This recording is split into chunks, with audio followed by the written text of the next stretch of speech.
hablamos de cloud computing, nos referimos a una parte de las aplicaciones entregadas como servicios sobre Internet. Y por otra parte, al hardware que existen en data centers que proveen estos servicios. ¿De acuerdo? Entonces, esto como una definición bastante simple, elemental, pero que nos va a servir para poder entender cuando hablamos de cloud computing, ¿qué es el cloud computing? Podemos quedarnos con que son las aplicaciones entregadas como servicios sobre Internet. Aquí el término servicios es algo muy utilizado, servicios sobre Internet. Y por otra parte, el hardware que existen en data centers o centros de datos que proveen estos servicios. ¿De acuerdo? Vale. Cuando hablo de data centers, tengamos el mismo enfoque, data center, centros de datos, CPDs, ¿vale? Que es lo que todos conocemos dentro de un centro de datos. Lo que todos se conoce son los CPDs, ¿no? Aunque, bueno, ya vamos a ir viendo esto de a poco. También se menciona que cloud computing es la convergencia y evolución de muchas tecnologías o de otras tecnologías, como han sido la virtualización, aplicaciones distribuidas, grids, ya habíamos visto grids en la unidad anterior, ¿vale? Sobre todo los grids nos permiten un enfoque flexible para despliegue y escalado de aplicaciones, ¿de acuerdo? Entonces, también se puede ver que cloud computing es como el compendio o la evolución de estos conceptos que al final han llegado a plasmarse en esta tecnología de cloud computing. Vamos a ver un poco la evolución de lo que ha sido cloud computing. Cloud computing empieza más o menos en los años 80 bajo conceptos de grid computing, aunque con ciertas diferencias y enfatizando en servidores virtuales, ¿vale? Entonces, recordar que cuando hablamos de grid computing, hablábamos de malla, que nace como el concepto de una malla eléctrica, la cual ya me pueda conectar y pueda tener el servicio eléctrico, para el caso del ejemplo. Pero bueno, cloud computing nace con esta misma filosofía o bajo conceptos de grid computing. Pero, sobre todo, enfatizando en servidores virtuales. Sobre los años 90, que es donde se expandió el concepto de virtualización, ya se eleva el nivel de abstracción de los servidores virtuales. Y hablamos de plataformas virtuales, aplicaciones virtuales, ¿de acuerdo? Entonces todo esto, la virtualización nos permite este nuevo escalado o esta nueva evolución en el tema de lo que es el cloud computing. Entonces, por otra parte, empieza a aparecer un término llamado utility computing, por ejemplo, que es ofrecer clústeres como plataformas virtuales. Esto también producto de la virtualización, de la virtualización como tecnología emergente. Y también aparece un término llamado SaaS, software como servicio, lo cual ya eleva el nivel de la virtualización a las aplicaciones. Ya, entonces, si se dan cuenta, en este momento ya estamos hablando de que la virtualización ha desempeñado un papel importante en la evolución de lo que es lo que ha venido a ser lo que es cloud computing. Bueno, como resumen podemos decir que debido a esta evolución, el concepto de cloud computing combina términos como grid, utility y SaaS, ¿vale? Siendo un modelo emergente donde los usuarios pueden tener acceso a las aplicaciones desde cualquier lugar a través de dispositivos conectados. ¿De acuerdo? Todo algo parecido ya nos da una idea de grid, entonces es como que va teniendo relación. Bueno, antes de ver la implementación, existen ciertos beneficios y riesgos que se tiene cuando quiero yo empezar o me estoy planteando el trabajar con cloud computing. Por ejemplo, dentro de los beneficios, el más grande beneficio, o el más importante a mi modo de ver, es que reduce el costo de propiedad. ¿De acuerdo? ¿Qué significa esto? Debido a que en toda organización este es uno de los principales objetivos, reducir costos. se deduce costos en hardware y software. Al no tener yo que tener la infraestructura necesaria para que yo como empresa necesite para mis aplicaciones, tener que tener mi propio hardware, mi propio software, al pensar en cloud, deduzco este costo de propiedad. No es necesario que yo tenga esta infraestructura. ¿De acuerdo? Otro aspecto importante o beneficio es la escalabilidad y fiabilidad. ¿Qué significa esto? Que cloud computing, en base a las diferentes infraestructuras que posee, es fácilmente escalable y a la vez fiable. ¿De acuerdo? Ahora bien, ¿qué significa esto? Que cuando hablamos de cloud computing, estamos hablando de que si yo necesito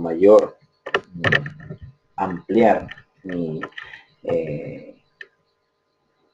infraestructura, se puede hacer. Es fácilmente escalable. Es decir, si el cloud con el que estoy trabajando veo que requiere mayor demanda, mayores usuarios, mayores necesidades, pues yo puedo ampliarlo fácilmente. Pero hay un aspecto importante para que sea fiable, que es que tenemos que tomar en cuenta que cuando hablamos de cloud, estamos hablando de la nube, ¿no? Estamos hablando que nuestra información, nuestros datos, en fin, lo que estamos sacando al cloud o lo que queremos trabajar con el cloud, van a estar fuera de nuestro entorno, van a estar fuera de digamos, de nuestra seguridad que podemos dar, si somos empresa, a nuestra información dentro de la empresa. Si ya lo queremos sacar fuera, entonces tenemos un problema o tenemos un riesgo. En ese sentido, para tratar de minimizar los riesgos que conlleva plantearse la idea de trabajar con cloud computing, hay que seguir los pasos sugeridos que nos permitan trabajar con un mínimo de riesgo en cloud computing.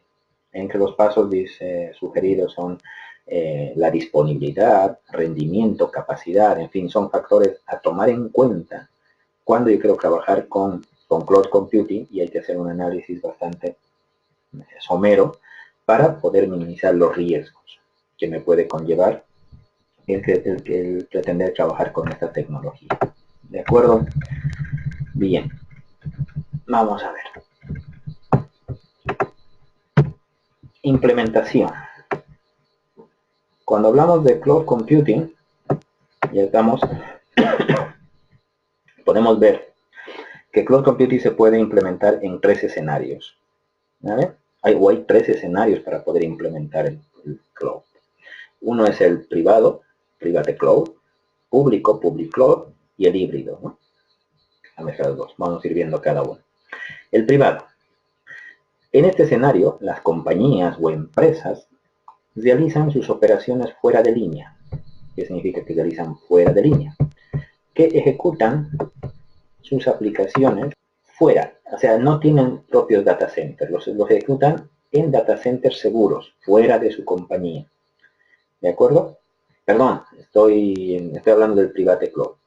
En private cloud las compañías realizan sus operaciones fuera de línea. Exactamente, me confundí con el público. En el privado, las compañías realizan sus operaciones fuera de línea. Entonces, utilizan sus aplicaciones o ejecutan sus aplicaciones seguras en data centers, en sus propios data centers. ¿De acuerdo? Entonces, en este escenario se puede llamar un internal cloud o un cloud interno. ¿Cuál es la idea del internal cloud? Pues es aplicar los conceptos de cloud computing, ¿de acuerdo? Pero a recursos propios de la empresa que consumen el servicio, brindando la capacidad de manejar aplicaciones web nuevas y existentes, mientras se provee de seguridad y regulación en el acceso. ¿Vale? Entonces, este es uno de los escenarios en los cuales la empresa se puede plantear el usar un cloud de forma privada.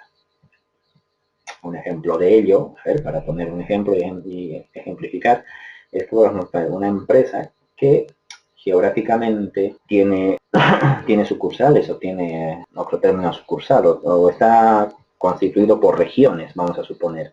Entonces cada región o cada sucursal o cada departamento de alguna manera podría tener la necesidad de compartir cierta información con la central y viceversa. Y la central tener que acceder a las sucursales porque comparten datos, comparten aplicaciones, comparten información.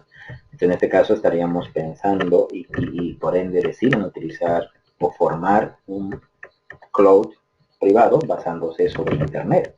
Entonces, claro, en este momento estaríamos hablando de que es un cloud privado, solo que la compañía, para que acceda a sus recursos sus servicios, son solo para los mismos integrantes de la compañía. En contrapartida, el privado viene a ser el público. Entonces, ¿qué significa en el público?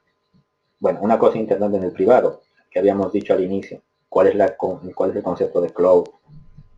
El concepto de cloud que habíamos puesto al inicio se refiere a aplicaciones entregadas como servicios sobre Internet y por otras sobre el hardware en data centers, ¿vale?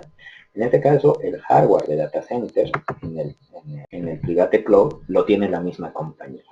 ¿Qué pasa con el public cloud? Son escenarios donde las compañías necesitan mover datos o aplicaciones desde su interior al exterior. Ambos escenarios utilizan la misma arquitectura, con la diferencia que el escenario público se conecta con otros escenarios, de modo que este escenario también se puede llamar external. A diferencia del público, ¿no?, del internal cloud, el external cloud involucra recursos y servicios IT que son vendidos, tales como autoservicio, aprovisionamiento en demanda y pago por utilización o uso.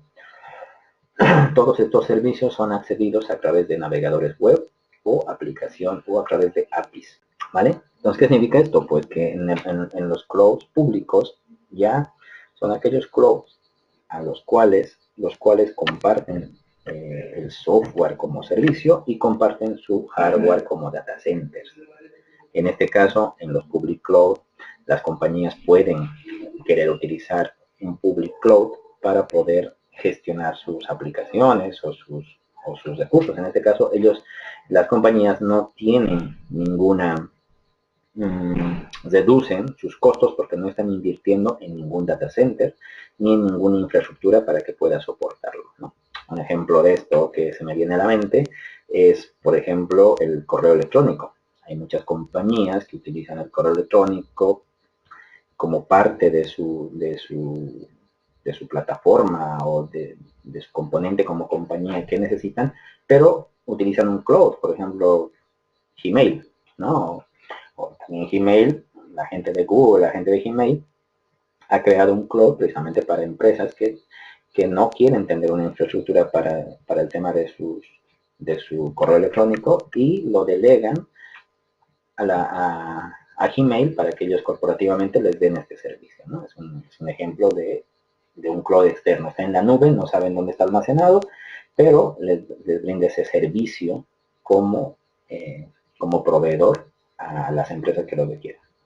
Y por último tenemos el híbrido, que como su nombre lo dice, es una mezcla de ambos, ¿no?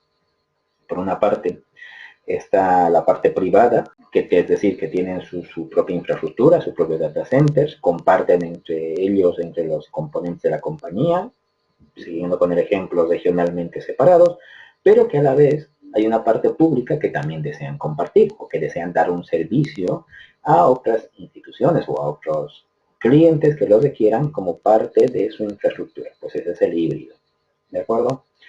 Ese es el híbrido, como un poco de los dos. Niveles de servicio. Dentro de los niveles de servicio que se puede manejar en el cloud computing, tenemos básicamente tres: el IaaS, el PaaS y el SaaS. Bueno, aquí hay una errata, ¿no? Es PaaS en lugar de PaaS. Bien, ¿cuál es cada uno?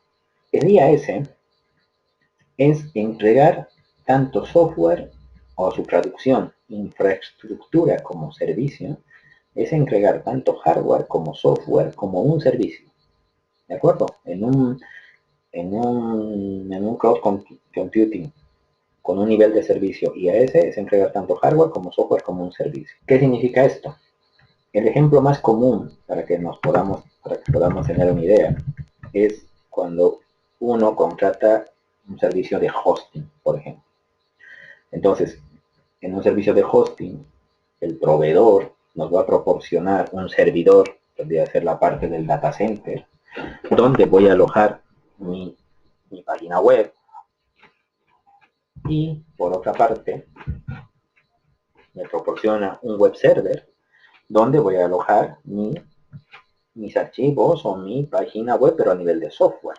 Por una parte me está proporcionando una infraestructura hardware y por otra parte me está proporcionando una aplicación software en la cual va a gestionar mi página web o mi web corporativa, en fin. ¿De acuerdo? Entonces esto es, es un ejemplo de un nivel de servicio de Cloud Computing IaaS. En el tema de los hostings han ido evolucionando tanto que ahora han aparecido infraestructuras como por ejemplo S2 o S3 que maneja Amazon, por ejemplo, ¿no? Amazon maneja este tipo de arquitecturas como son S2 y S3, que es una forma de hosting pero con pues mucho más evolucionados. Dentro del IaaS, un servicio bastante común es el Cloud Storage. ¿Qué es el Cloud Storage? Pues es almacenamiento, básicamente almacenamiento de datos localizados en data centers, pueden ser estos públicos o privados, ¿de acuerdo? Separados del almacenamiento primario. Entonces, este servicio que se llama Cloud Storage es lo que habíamos hablado hace un momento, por ejemplo, de mis datos de correo electrónico, ¿vale? Entonces, este es un servicio que se va a almacenar en un data center. La parte que dice separado del almacenamiento primario se refiere lógicamente a que en un ambiente híbrido, en un cloud híbrido, por ejemplo, ¿no? O privado en definitiva, bueno, más que todo el híbrido, creo que es el ejemplo mejor. Pues hay una parte que yo voy a, dentro de mi infraestructura de data center, destinar para cloud storage, ¿no? Para que la gente pueda almacenar o mis clientes puedan almacenar, yo soy el proveedor del cloud, puedan almacenar sus datos, pero tiene que estar separado de los datos o de mi almacenamiento que yo como proveedor necesito. Eso no tiene que ser accesible, no tiene que ser accedido por ningún cliente, ¿no? Eso se refiere con separado del almacenamiento primario. Y se implementa a través de SOA, ¿no? ¿Qué es el SOA? Pues es la arquitectura orientada a servicios. Evolución web, pues se menciona mucho de SOA porque ya incluso con como ahora ya todo es a base de web service para distintas aplicaciones, bueno, pues esto se implementa con esa tecnología. Bien, otro componente, otro nivel de servicio, perdón, sería el PaaS o la plataforma como servicio. ¿Vale? Entonces, ¿qué es la plataforma como servicio? Pues la plataforma como servicio es entregar una plataforma de desarrollo de aplicaciones como un servicio dentro del cloud. Por ejemplo, para desarrolladores en la web. Un ejemplo de este tipo de servicio es Google App Engine, ¿de acuerdo? Que proporciona este tipo de aplicación en un servidor de aplicaciones. Otro tipo de servicio o de nivel de servicio que puede tener un cloud computing es SaaS, que es el software como servicio. ¿Qué es el software como servicio? Provee la administración y hosting de aplicaciones con sus propios data centers. Se maneja el término de múltiples inquilinos. Por ejemplo, Oracle CRM On Demand o Salesforce. ¿Vale? ¿A qué se refiere esto? El software como servicio, en el ejemplo que se pone en la diapositiva, ponemos un producto como Oracle CRM On Demand.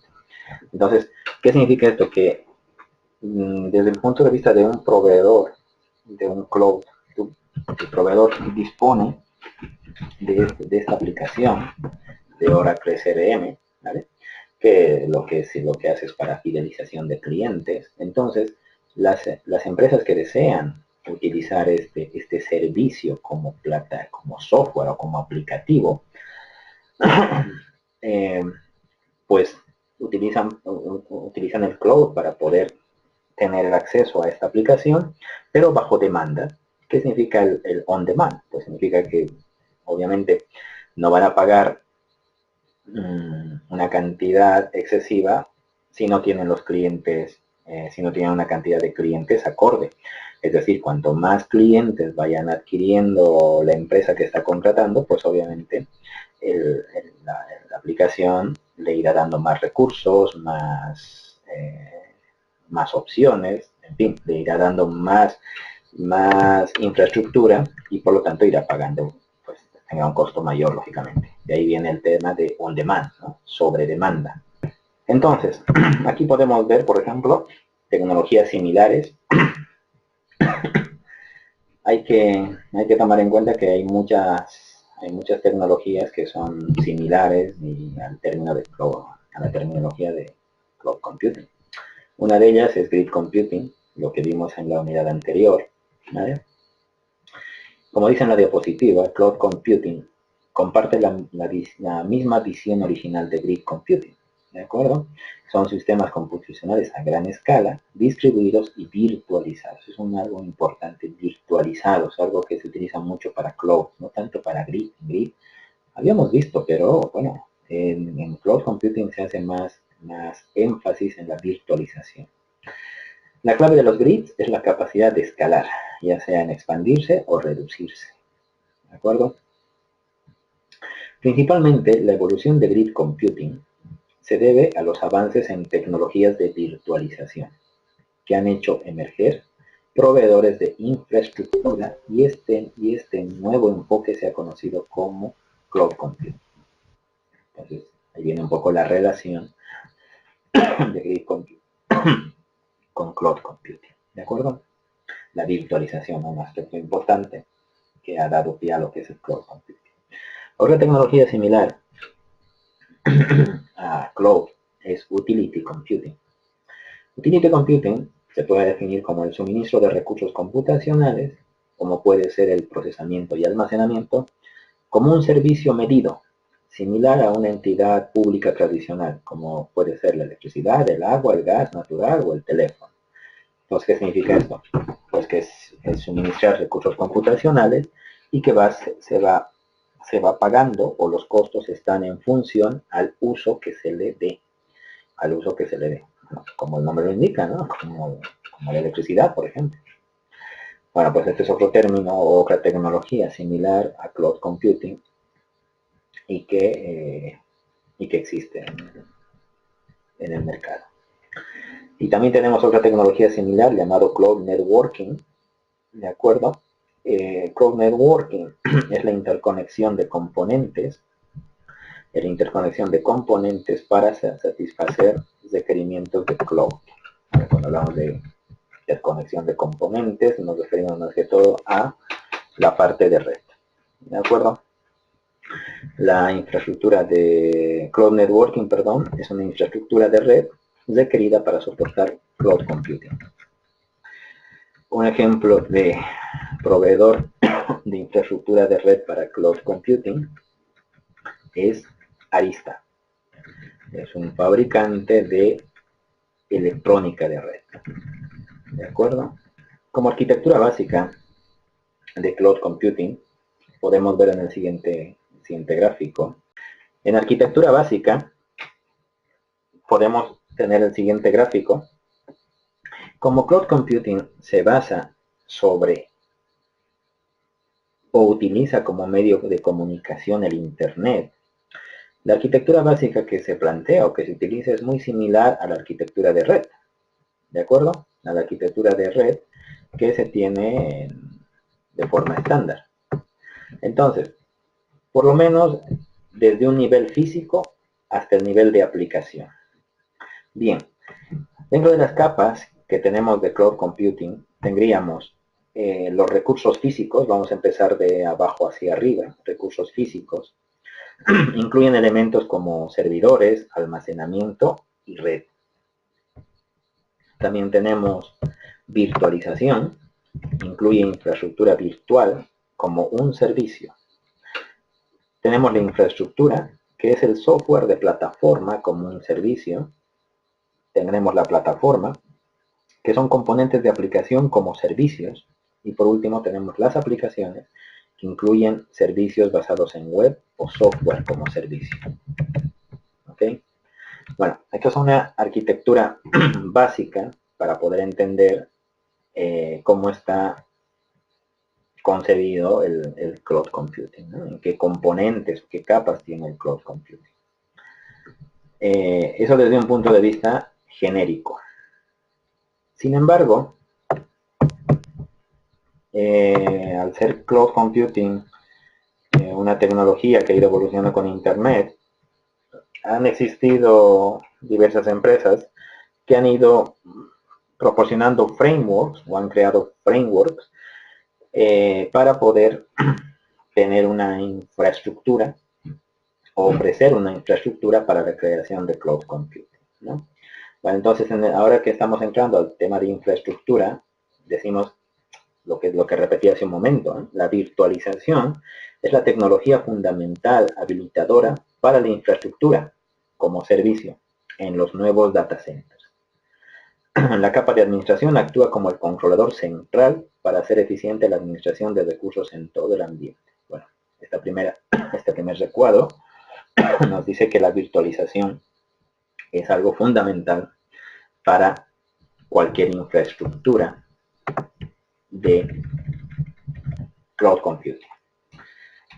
Más abajo tenemos una imagen de un framework de servicios creado por IBM. ¿De acuerdo? Por ejemplo, este framework está compuesto de cuatro componentes. El hardware físico, que incluye los servidores, almacenamiento y la red. La virtualización, que pueden ser servidores virtuales, almacenamientos virtuales, red virtual. Luego viene la administración, que contiene recursos como aprovisionamiento dinámico, calendarización dinámica, portales de autoservicio, monitoreo, contratos SLA. Bueno, esto es importante, lo de los contratos SLA, porque en la parte de administración, los contratos SLA son los contratos de nivel de servicio, que son los contratos que nos van a definir cuya función es definir los niveles de servicio de indisponibilidad o de acceso a mi información o a mi aplicación. Es decir, ante caídas o ante incidencias que puedan suceder en el cloud, debe existir un contrato de que yo como cliente tenga un tiempo mínimo de acceso, un tiempo mínimo de perjuicio, y que tras ese tiempo pues tienen que estar, la infraestructura debe estar disponible.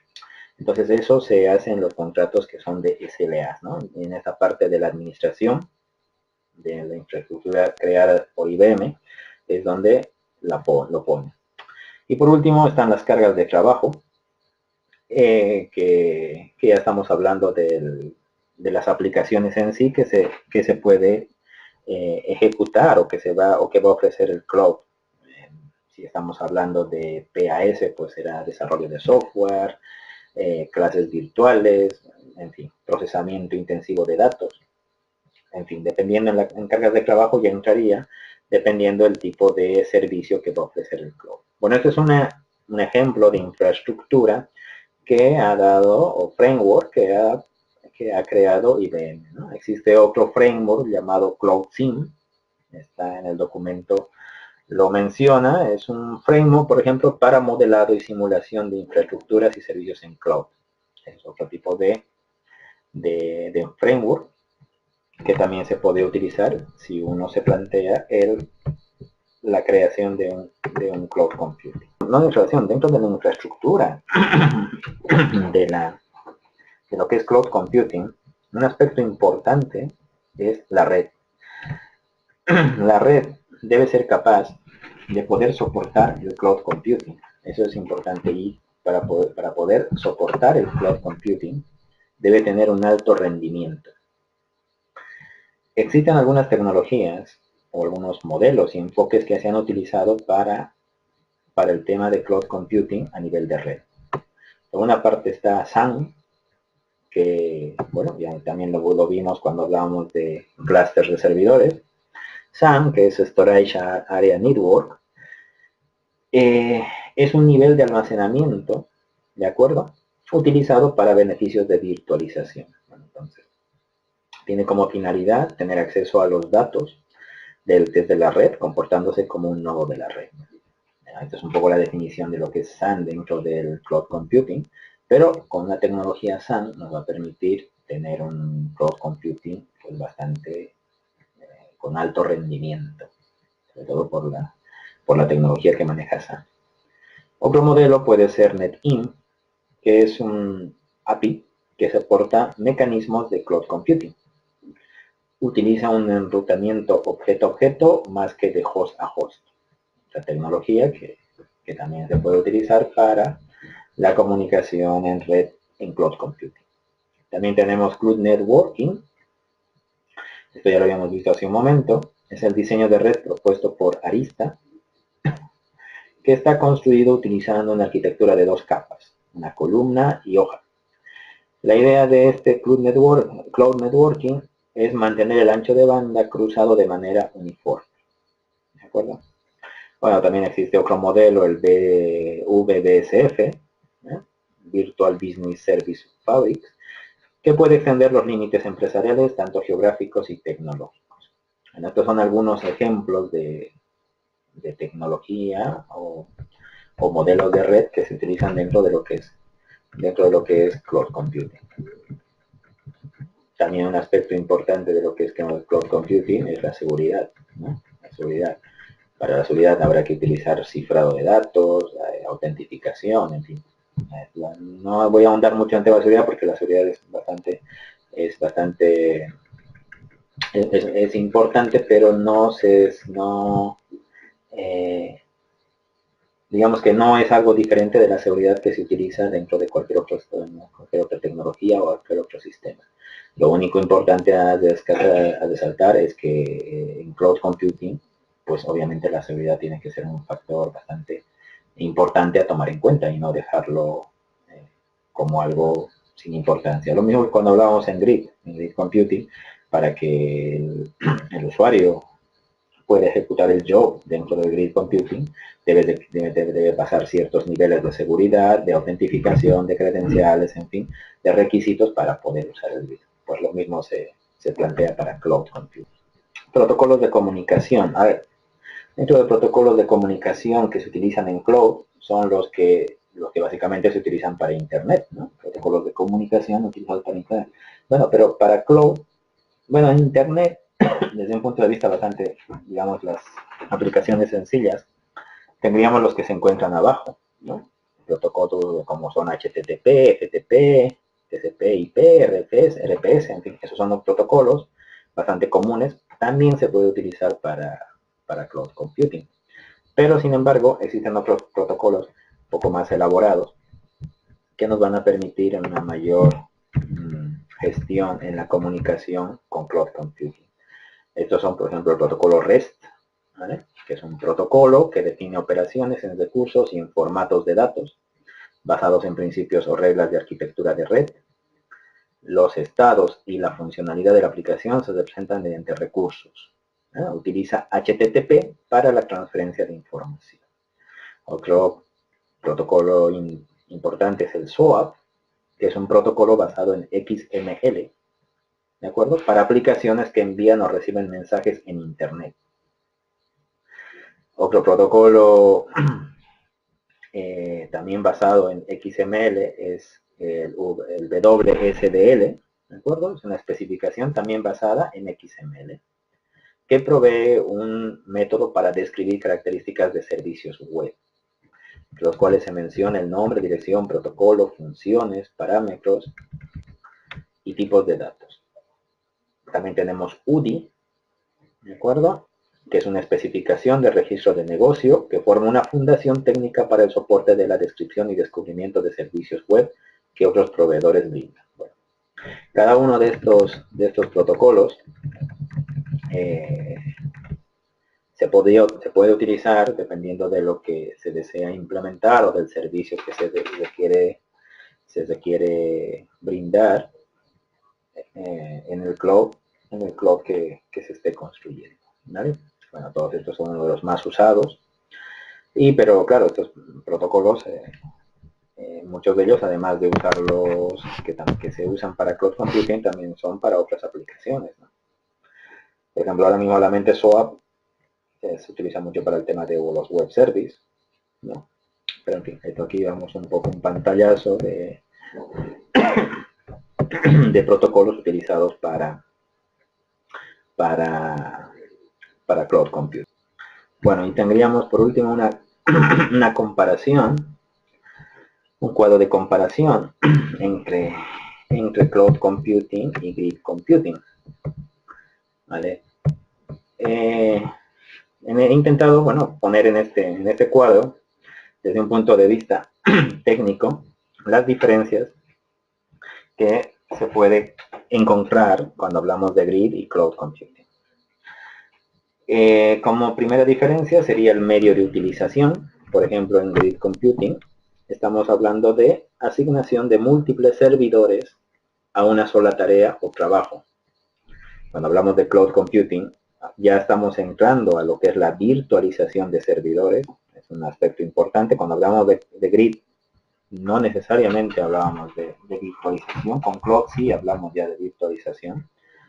Y por otra parte, un servidor para calcular varias tareas al mismo tiempo. Entonces, es una diferencia en el modo de uso. Otra diferencia, por medio de los típicos patrones de uso, sería en grid computing, típicamente usado para la ejecución de un trabajo. Por ejemplo, la ejecución de un programa por un tiempo limitado. En cloud computing, usado más frecuentemente para soportar servicios de larga ejecución. Entonces, otro factor tiempo, ¿no? Otra diferencia entre grid y cloud computing. Y otro aspecto técnico sería el nivel de abstracción. En grid computing expone alto nivel de detalle y en cambio en cloud se provee alto nivel de abstracción. El servicio nos abstrae totalmente realmente de lo que puede estar pasando en la nube, en el cloud. Y bueno, no sé si tienen dudas, preguntas. Doctor, buenas tardes. Yo tengo más que una duda, una inquietud. A la hora de desarrollar aplicaciones distribuidas, ¿qué es más recomendable? ¿Utilizar servicios web o utilizar RESTful? A ver,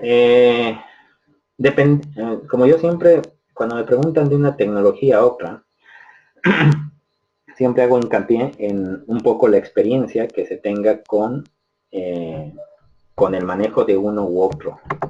Me explico.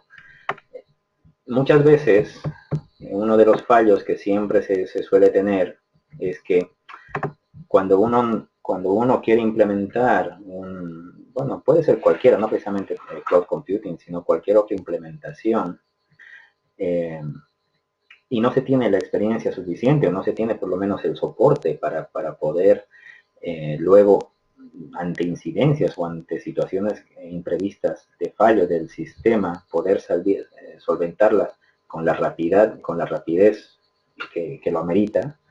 Entonces tendríamos un problema bastante grande que a lo mejor al inicio no se ve, ¿no? Obviamente REST es un protocolo mucho más sencillo que SOAP, pero sin embargo SOAP es un protocolo que se ha venido utilizando mucho, sobre todo por el tema de orientación web que tiene, ¿vale? Basado en servicios web.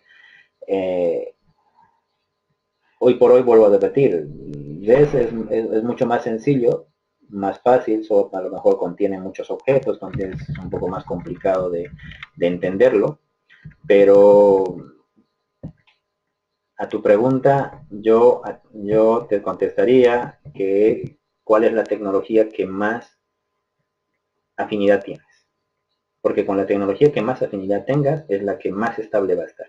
Si te mueves mejor con SOAP, pues hazlo con SOAP. Si te mueves mejor con REST, pues por mucho que SOAP sea lo que más se está usando y demás, es preferible siempre tener una tecnología bastante estable que una tecnología que estés a la vanguardia, pero que ante unas situaciones imprevistas no sepas cómo salir del paso. No sé si contesté. Sí, doctor. Bueno, tal vez no elaboré bien la pregunta. Por ejemplo, en Bolivia, como tenemos tan bajos niveles de velocidad Ujú. en móvil, Sí. entonces yo leía que como en REST, que es un equivalente a XML en algunos casos, o sea, se podría llegar a considerar un equivalente. Ujú. Leía que era mejor para el tráfico utilizar JSON con REST, ciertamente perdiendo mucho de lo que ofrece XML, ¿no? Ya. Para un contexto como el boliviano sería donde tenemos realmente una limitación en el tema del acceso a buen ancho de banda, sería más recomendable utilizar REST por este motivo, solamente por el hecho de que las tramas y todo el tráfico de información va a ser más pequeño al utilizar JSON y no XML. Sí, sí, sí, vale, sí, definitivamente. Claro, es un aspecto bastante importante. El análisis que tú acabas de hacer respecto al ancho de banda, una cosa que bueno, no lo tomé en cuenta, sí, es perfecto. Obviamente, aquí ahí tienes una limitante, ¿no? Que es el ancho de banda, que te va a limitar a utilizar una tecnología u otra. Sí, definitivamente. Si dentro del análisis que has visto que con red es más liviano, digamos, el tráfico de red que va a existir, bueno, pues utilizar red. Eso es de hecho, bueno, yo a lo mejor está, siempre, siempre me olvido un poco que no, y es una cosa que no entiendo el por qué. En Bolivia tenemos un internet tan caro y con unas prestaciones tan pobres, ¿no? Pero bueno, sí, hay que utilizar la tecnología que mejor se desenvuelva y que sea menos pesada, lógicamente. Muy bien. Bueno, pues hasta luego entonces.